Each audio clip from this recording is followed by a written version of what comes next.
বর্তমানে কুয়েটের যে ভিসি ইনি বিএনপির রাজনীতির সাথে জড়িত।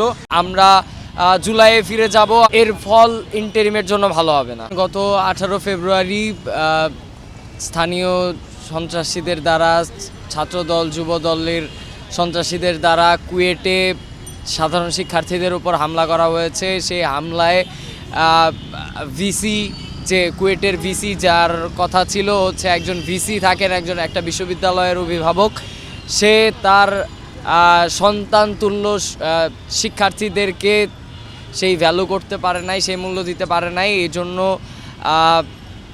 একটা সময়ে কুয়েট শিক্ষার্থীরা প্রায় 2 মাস আন্দোলন করেছে। আন্দোলনের পর তারা কুয়েট ভিসির পদত্যাগের 1 দফা দাবিতে আন্দোলন করছে, আমরণ অনশন পালন করছে। সেই আমরণ অনশন প্রায় তারা 40 ঘন্টার বেশি সময় থেকে পালন করছে। আমরা ঢাকা বিশ্ববিদ্যালয়ের বাংলাদেশ গণতান্ত্রিক ছাত্র সংসদ, ঢাকা বিশ্ববিদ্যালয় সংসদ থেকে আমরা চেষ্টা করছি তাদেরকে সংহতি জানানোর জন্য। আমরা গতকাল প্রতীকী অনশন পালন করেছি বিকেল 5টা থেকে 7টা পর্যন্ত। 7টার দিকে আমরা আমরণ অনশনের দিকে মুভ নিয়েছি। আমরা আমরণ অনশন পালন করছি বেলা 3টা পর্যন্ত। আমরা একটা আলটিমেটাম দিয়েছি, এই বেলা 3টা পর্যন্ত, 3টার মধ্যে যদি কুয়েটের ভিসি ডক্টর মাসুদ পদত্যাগ না করেন আমরা জুলাইয়ে ফিরে যাব। আমরা সারা বাংলাদেশ ব্লকেডের সিদ্ধান্ত নিয়েছি। আমরা শাহবাগ ব্লকেড থেকে শুরু করে সারা বাংলাদেশ ব্লকেড করব। এর ফল ইন্টারিমের জন্য ভালো হবে না। যে আশানুরূপ কোনো ধরনের আলোচনা সেরকম কিছু দেখিনি আমরা। আমাদের মনে হয়েছে যে কোনো এক অদৃশ্য শক্তির বলে ডক্টর মাসুদ তিনি কুয়েটের ভিসি পদে থাকতে চাচ্ছেন। আমরা আসলে বাংলার ছাত্র জনতা জানতে চায় যে কোন সেই শক্তি, যে অদৃশ্য শক্তির বলে কুয়েট ভিসি ডক্টর মাসুদ এখনও তার গদি ধরে রাখতে চাচ্ছেন। বর্তমানে কুয়েটের যে ভিসি ইনি বিএনপির রাজনীতির সাথে জড়িত এবং আমরা এটাও শুনতেছি তিনি নাকি লন্ডন থেকে আসা প্রেসক্রিপশনে এখনও ভিসি হিসাবে এখনও বসে আছে। আমরা দেখেছি যে গত 18 ফেব্রুয়ারি কুয়েটের শিক্ষার্থীদের উপর তাদের অন ক্যাম্পাসে বহিরাগত যুবদল এবং ছাত্রদলের যারা সন্ত্রাসীরা আছে তারা হামলা চালায় এবং এর পরিপ্রেক্ষিতে দেখা যায় যে কুয়েট প্রশাসন ন্যাক্কারজনকভাবে সাধারণ শিক্ষার্থীদের নামে মামলা দেয় এবং তাদেরকে বহিষ্কারাদেশ দেয়, সাময়িক বহিষ্কারাদেশ।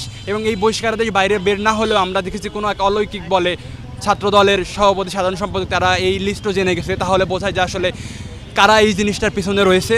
এবং দেখেছি যে কুয়েটের সাধারণ শিক্ষার্থীরা প্রায় 90% শিক্ষার্থী স্বাক্ষর সম্বলিত একটা স্মারকলিপি উপদেষ্টাদের কাছে দেওয়ার পরেও তারপরেও এই ভিসির কেন পদত্যাগ করছে না বা এই ভিসির কেন ওকে বহিষ্কার করা হচ্ছে না, এই বিষয়টা আমাদের জন্য খুবই দুঃখজনক এবং এটা লজ্জাজনকও বটে এই ইন্টারিমের কাছে। কারণ এই ইন্টারিম সরকার এই জুলাই গণঅভ্যুত্থানে বা তাদের যে লেজিটিমেসি, এই লেজিটিমেসি দেয় কিন্তু ছাত্ররা, সেই ছাত্ররাই আন্দোলনে নামার ফলে তারা আজকে এই ধরনের পরিবেশ পাইছে।